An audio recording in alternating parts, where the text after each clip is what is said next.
Spring, 1874, Bitter Hollow, New Mexico Territory. The first time Mercy Hale saw him, the man was barely alive. It was near sundown, and the desert wind howled low, dragging grit through the bones of Bitter Hollow, a mining town too stubborn to die and too wicked to be reborn. Mercy stood outside her small apothecary, sleeves rolled up, forearms dusted in flour and tincture ash.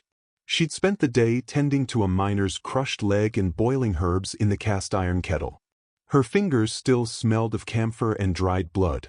That's when the horses came. A posse of 6 men rode fast through the main street, kicking up dirt and curses. One of them had something slung over his saddle like a sack of grain, except it wasn't grain. It was a man. Dark hair. Torn buckskin. Skin scorched and bloodied. Apache. Mercy's heart stilled. The townsfolk peeked from behind curtains, but no one stepped out. Not even Marshal Klein. Apache raids had ended years ago, but bitterness lingered like smoke. Every man in town remembered a cousin or brother cut down in the hills. No one asked questions when a native was dragged half-dead through Bitter Hollow. Least of all when it was Jackson Tull leading the horses, a man whose hatred was louder than his whiskey breath. They tied the wounded man to a post near the livery, under full sun. Like an animal, Mercy thought. That one killed my brother up in Mesilla. Tull shouted to no one in particular, then spit in the dirt. Gonna let the buzzards judge him by morning. No trial. No proof. Just pain recycling itself. Mercy didn't speak. Didn't scream. She merely watched, eyes narrowed, heart pulsing like a drum against cracked ribs. The other townsfolk scattered like leaves. But she remained, jaw tight, fingers twitching at her apron seam. That night, she didn't sleep. She sat by the lamp, sorting herbs with shaking hands. Her husband had died 3 years earlier in the blizzard that swept through the Gila. He had been kind. Honest. A good man who believed in healing more than fighting, and she had learned that belief from him, though the town thought otherwise. Some said she was a witch. Others said she was simply unnatural, living alone with mortar and flame, speaking to no one but her mule and the wind. But Mercy had seen too much to pretend silence could cleanse the world. By midnight, she wrapped a parcel of cloth, roots, and salve. By 1 a.m., she slipped into the dark, pulling her hood low. The town slept in its usual uneasy quiet, the sound of wind hitting broken shutters, and an occasional cough from the saloon's back rooms. She found him barely conscious, still tied, lips cracked from thirst, skin nearly blue from the night chill.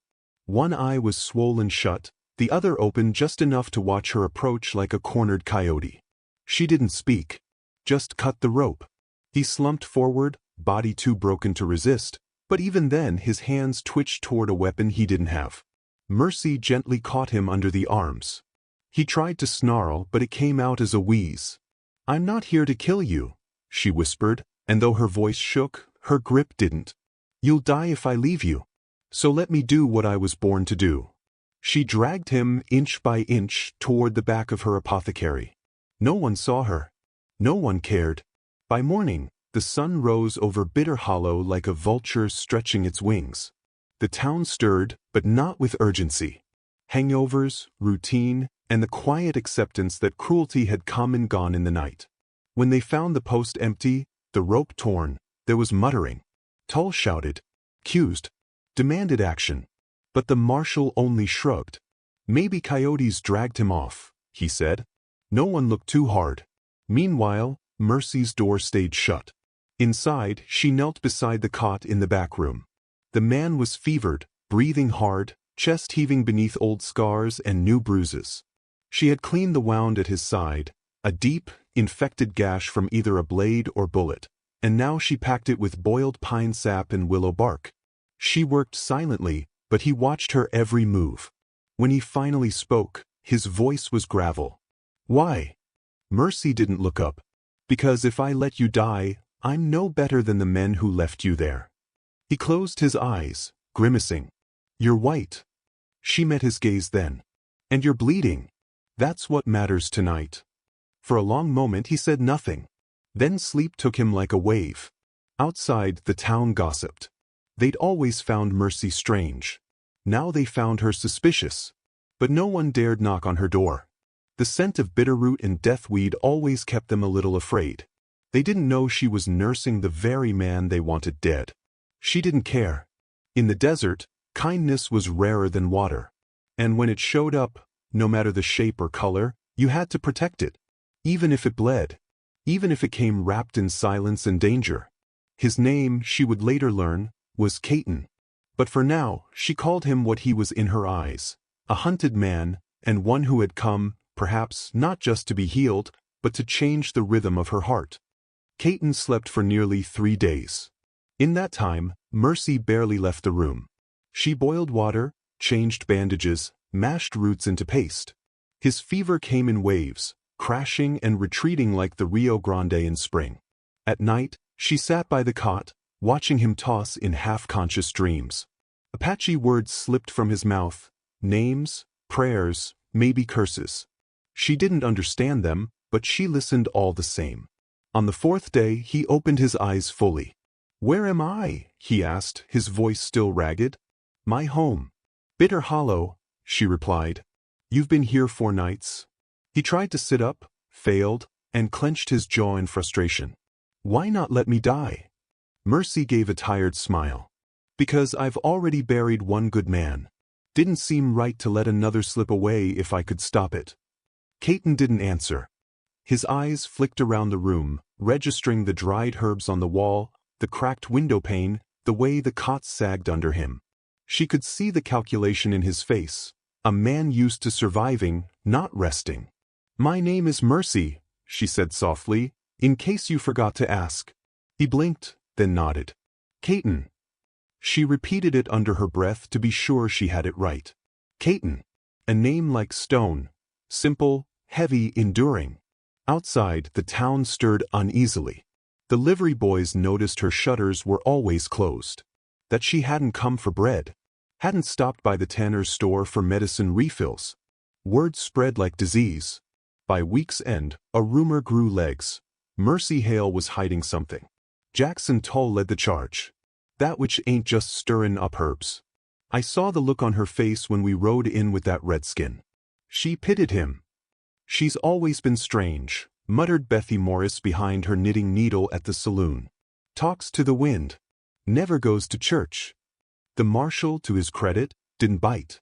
"You want to knock on her door, Jackson, be my guest. But if she's hiding a coyote or a demon in there, you best be ready for it." Still, the weight of suspicion pressed harder each day. Meanwhile, inside Mercy's apothecary, healing became a quiet ritual. Caton didn't speak much, but he watched her work. She taught him nothing with words, only action: how to sip willow bark tea, how to bind a wound with sage-soaked cloth, how to breathe past pain. On the 5th day, he sat upright. On the 6th, he took a few unsteady steps. He never asked for pity, and she never offered it. At night, they shared short conversations by lamplight. "Your husband, what was he like?" he asked once. "Gentle," Mercy said. "He fixed broken wagon wheels and made people laugh. Died in a snowstorm trying to save a child caught on the trail." Caton nodded. "Good men die for others. That's what makes them good." She met his gaze. "And what about you?" He looked away. "I've killed men. So have good men." He didn't respond. On the 7th day, Caton said, "I should leave." Mercy stiffened.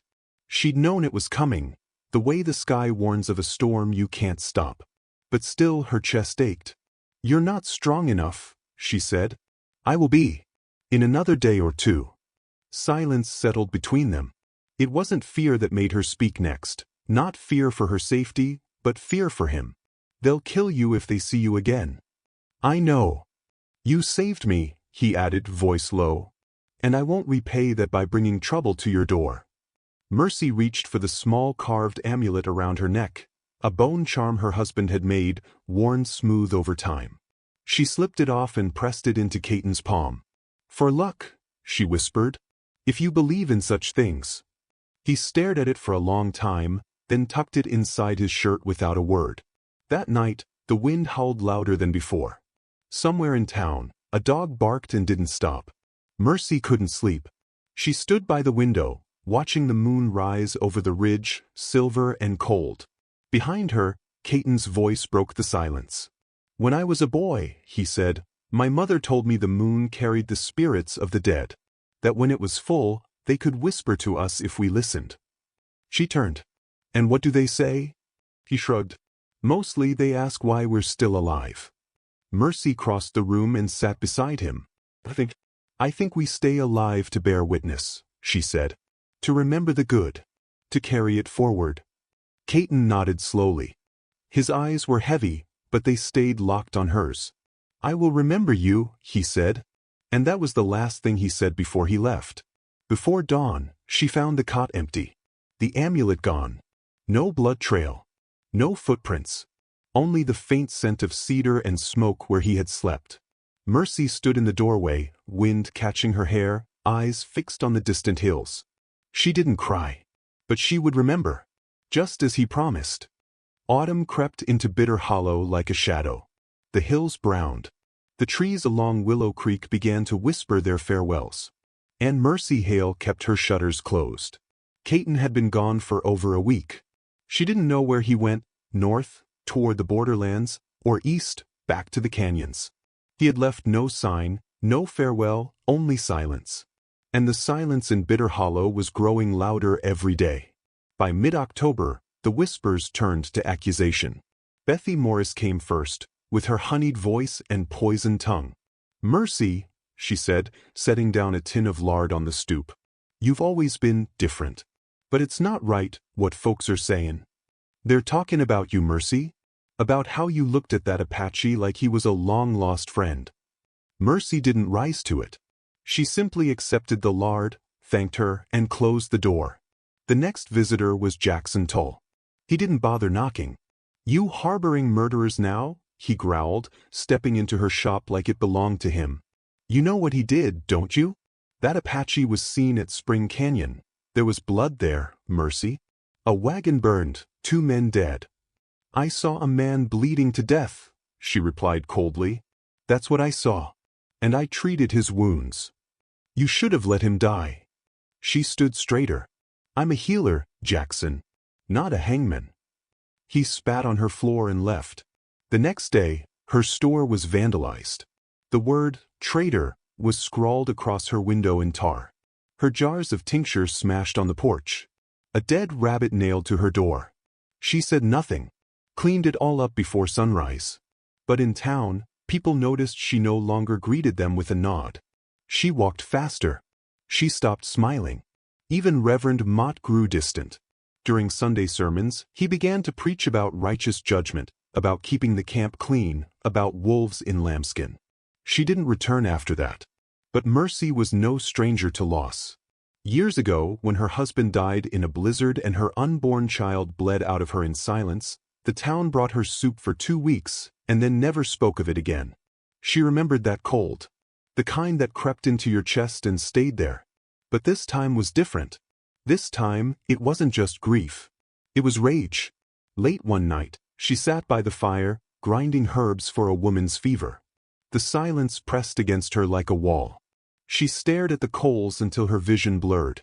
Somewhere in the dark, a night bird called. And then she heard it, faint but real. A knock. Not the sharp, arrogant knock of the townsfolk. A careful one. A memory in sound. She opened the door. No one. Only the night air, cool and fragrant with distant cedar. But something lay on the porch, wrapped in deerskin. She bent down.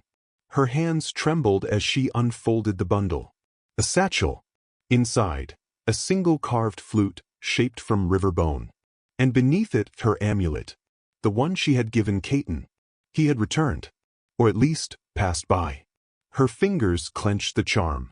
She pressed it to her lips. Didn't cry. Wouldn't give Bitter Hollow the satisfaction. But deep in her chest, something warm pulsed, hope. 2 days later, Marshal Vane came calling. "Mercy," he said, removing his hat at the door, "I won't pretend to know what's going on. But someone saw you with a bundle. Said you were holding Apache tokens." She held his gaze. "You want to search my house?" "I don't want to do anything," he said. "But Jackson and the others, they're planning something. A fire." Maybe more. Mercy exhaled slowly. Let them come. I can't protect you, the marshal said.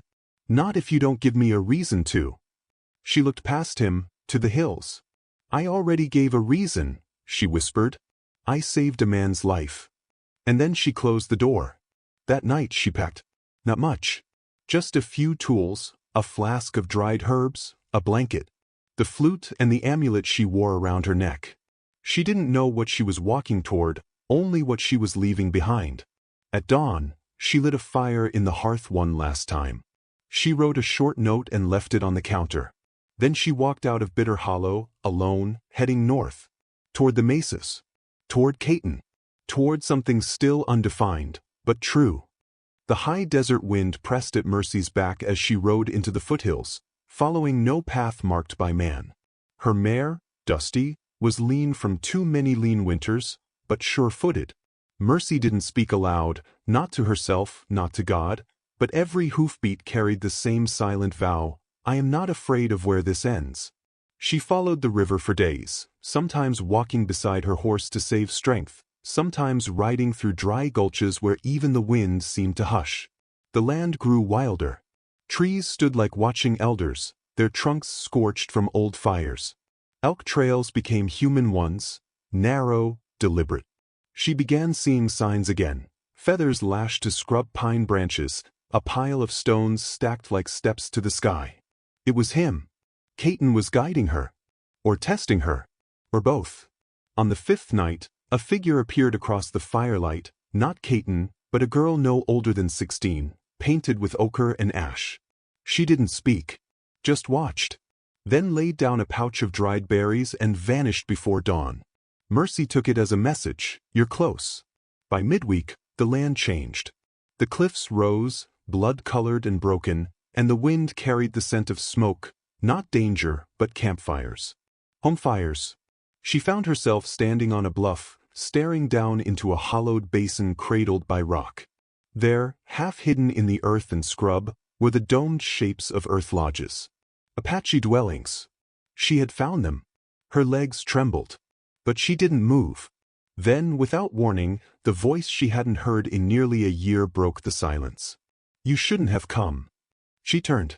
Caton stood 10 paces away. He hadn't changed, not in her eyes, though he now wore ceremonial beads and bore a new scar along his jaw. His hair had grown longer, tied back with sinew. There was war in his stance still, but also something else.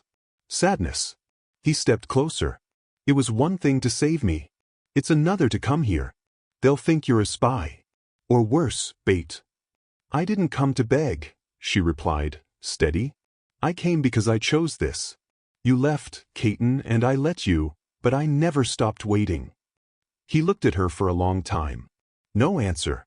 No anger. Just something unreadable in his eyes. Then he said quietly, You're not safe here. Mercy shook her head. I wasn't safe there either. They took her in at first like you'd take in a storm, with eyes narrowed, hands near knives. Mercy didn't fight it. She offered her skills instead, setting a boy's broken arm, calming a coughing baby with sage tea. Slowly, the suspicion gave way to curiosity. The women began sitting nearer when she brewed medicine. The elders asked questions in low tones. Caton didn't speak much.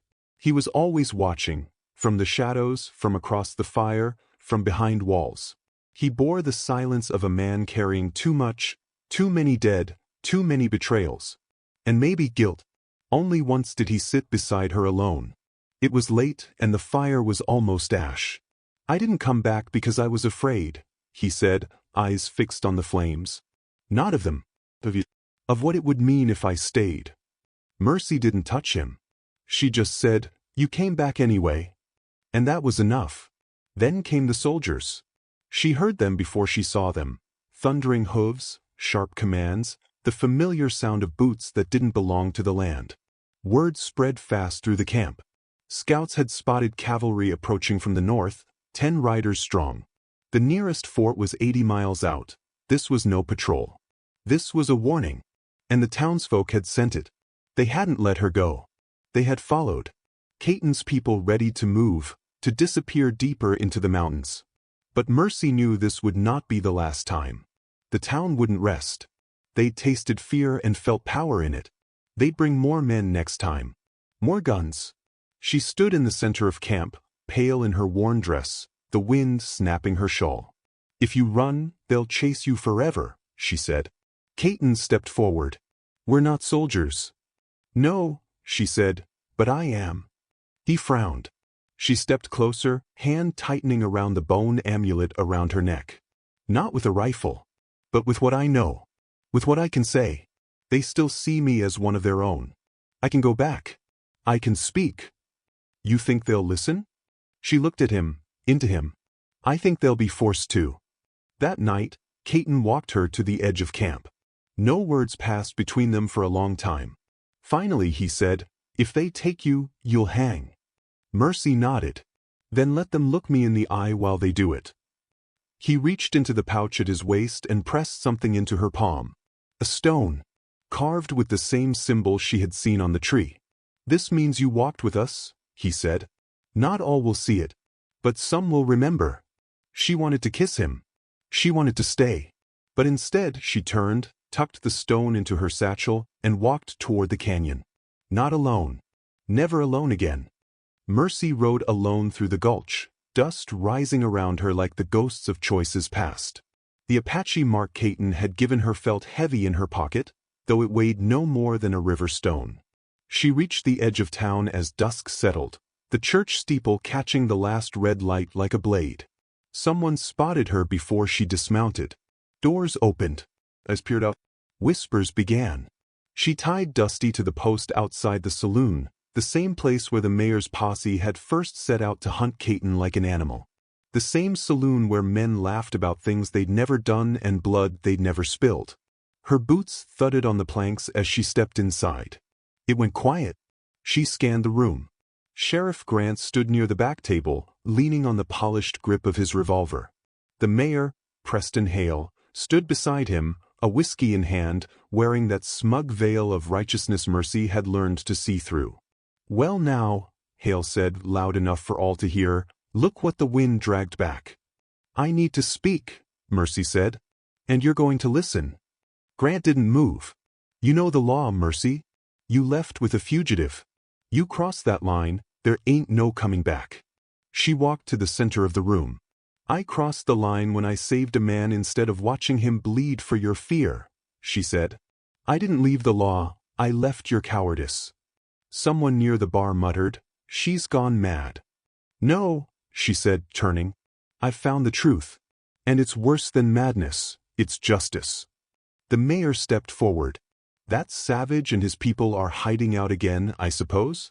You think coming back here with your healer's tongue and soft eyes is going to stop us?"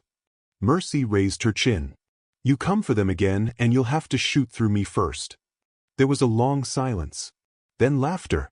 It came sharp and cruel from one of the younger ranchers by the window. "You hear that, boys? She's threatening the whole town for a redskin." But Sheriff Grant didn't laugh. His jaw tightened. His eyes searched Mercy's face. He'd known her since before the war, since she was the girl who read psalms by candlelight and mended shirts in the churchyard. He also knew the look she wore now wasn't one of delusion. It was the look of a woman who had buried too many things to lie anymore. "Go home, Mercy," he said quietly. "You don't belong here." She stepped closer to him. "That's the first true thing you've said all night." They didn't jail her. That would have made her a martyr. But they watched her. They whispered. Even the pastor didn't return her wave when she passed the chapel. Only one soul came to her door that first night back. An old midwife named Edith who brought bread and a warm blanket, and left without saying a word. By morning, someone had written "traitor" in soot on her window pane. She didn't clean it off. The news spread faster than fire in dry grass. Within a week, 3 soldiers arrived on horseback, dispatched from Fort Bennett, to investigate reports of native threats in the canyons. Mercy knew what that meant. The town had cried wolf loud enough that now wolves with uniforms and rifles would come prowling. Mercy went straight to the commander's camp just outside town. She asked for 5 minutes.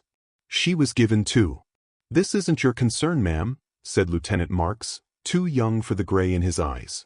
We're acting under federal orders. They are peaceful, Mercy insisted. They've moved camps, taken nothing that wasn't theirs. The real threat is fear. And lies. Mark shrugged. I'll decide that once I see them. Mercy's blood turned to ice. You're leading a raid. I'm leading an inspection. She stepped closer, low and sharp. If blood is spilled, it'll be on your name. Not God's. Not the law's. Yours. He hesitated for a breath. Then turned away. That night, Mercy left again. No note. No goodbyes. Just the open trail and a single lamp burning in the window behind her. She knew the soldiers wouldn't wait long. She had maybe 2 days, maybe 1. When she reached the red basin where the Apache had camped, she found it empty. No smoke. No footsteps. Not even ash. Gone. A single line of rocks formed a spiral just beyond the ridge, the old signal for return in Caton's tribe. A trail marker meant for her. She followed it. Near the canyon mouth he was waiting. Caton, mounted on a chestnut stallion, watched her ride up. She could tell by the tension in his shoulders he already knew what she was going to say. They're coming, she said. Soldiers. Days at most. He nodded. We've moved deeper. Farther than they've dared to go. You have to go farther. He looked at her. I need you to take me with you. Caton looked at Mercy for a long, silent moment. His face, weathered, scarred, noble, held no trace of the boy she once tended on her kitchen table. But his eyes still carried that same ache, the same question. How do we live in a world that never wanted us to meet? You can't come, he said finally. I won't stay, she replied.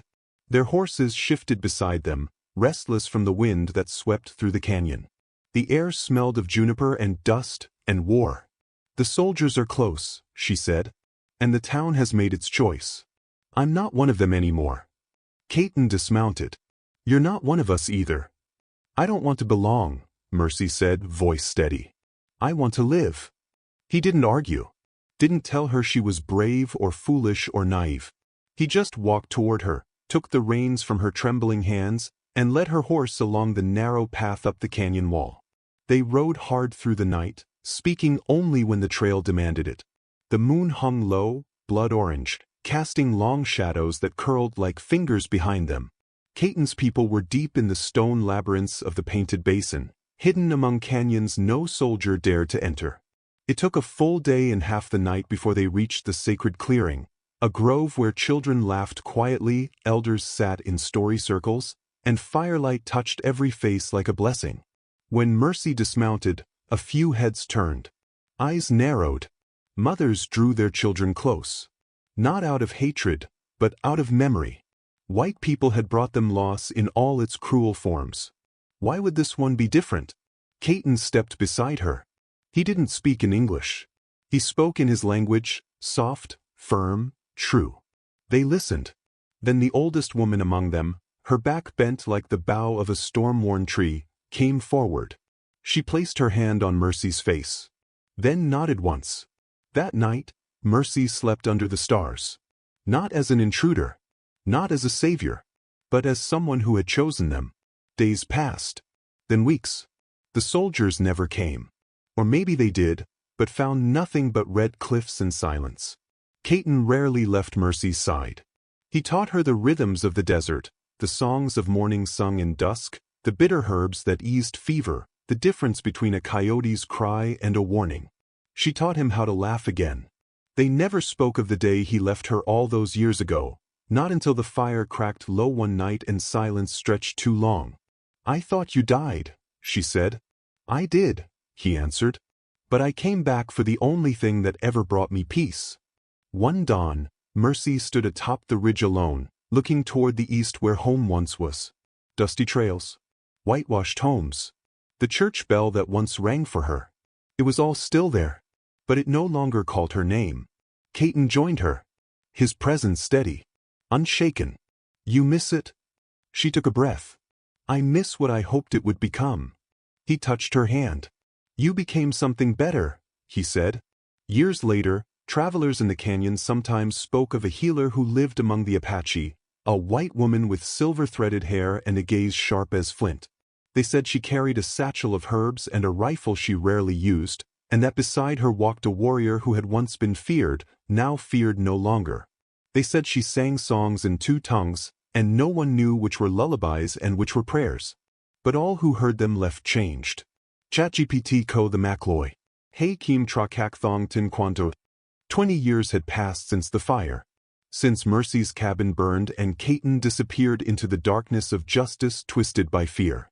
Since her name was scratched out from the church records and whispered with scorn by women who once shared bread at her table. Mercy Harlow now lived on the edge of the old desert trails, where cactus flowers bloomed once a year and jackrabbits scattered like ghosts at dusk. Her hair had turned white, braided in a single long strand she still tied with the same strip of red cloth Caton once used to bind his arm. Her hands, once quick to comfort, to crush herbs, to steady trembling bodies, were slower now. But they were never empty. She had not seen him since that night they took him. Only the wind remembered his voice. Until the morning her front gate creaked open. She was tending her garden, what little grew from cracked soil, when she saw the stranger.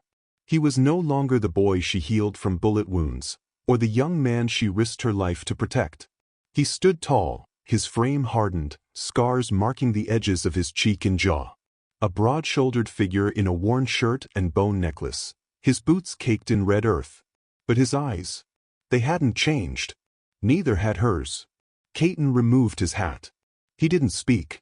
He simply reached inside his coat and took out something wrapped in old cotton, a piece of charred wood from the cabin, a dried daisy pressed between 2 pages of her mother's old medical book, and a letter, one she wrote the night he disappeared but never sent. She read it aloud now, her voice barely above the wind. If you are still breathing, I hope you carry no hate for me. Only sorrow. If you are gone, then know I never married. I saved no man, no child, no home after you left. I gave the rest of me to silence. But if you come back whole. Caton met her gaze and said, I came back whole. Because you once gave me pieces of yourself. They sat in the shade of the house for a long time, saying little. The wind moved through the cottonwoods. Chickens clucked somewhere near the porch. Mercy served tea the same way she always had, 2 fingers of honey, a slice of dried lemon, and silence to let the truth steep. Where were you? She asked. Hiding. Fighting. Learning I had a name that didn't come from white men. Do they still chase you? They've moved on. Or buried themselves in mines and whiskey. That war is done. And the people you stayed with? They healed me. But they knew I'd come back here. She smiled. Because of a promise? He shook his head slowly. Because of love. That night, under a sky full of stars, Mercy brought out a box she hadn't opened in years. Inside it, a dried-out rose Caton once gave her in thanks, a broken watch that never worked again after the fire, and the silver hairpin she wore the day they first met. I thought of leaving many times, she said. Why didn't you? Because this was the last place you saw me. Caton reached into his coat and pulled something wrapped in soft leather. Inside, the locket Mercy gave him when he first tried to leave years ago. A locket with no picture, only a scrap of fabric from her apron. I never forgot, he said. Even when I forgot everything else. Word spread in nearby towns, quiet and slow like mist, that a woman once cast out now lived in peace with a man the government once called savage. Some came to see if it was true. They found an old healer and a stoic hunter who kept to themselves, spoke with few, and helped without asking gold in return. And when one young woman, bruised and weary, knocked on Mercy's door one spring morning with a child in her arms, she was let in. No questions. Just warmth. A meal. A place to breathe. The way Mercy once wished someone had done for her. In her final years, Mercy wrote no memoir. No letters for the church. No words of anger for the town that turned its back. She wrote recipes. Names of healing herbs. And one sentence, pressed into the margin of her mother's notebook. I found him again, when I no longer believed in finding anything. Caton buried her beneath the cottonwood tree by the garden, where the bees hummed and wind smelled of sage. He placed the scarf she once used to tend his wounds on the grave. And stayed.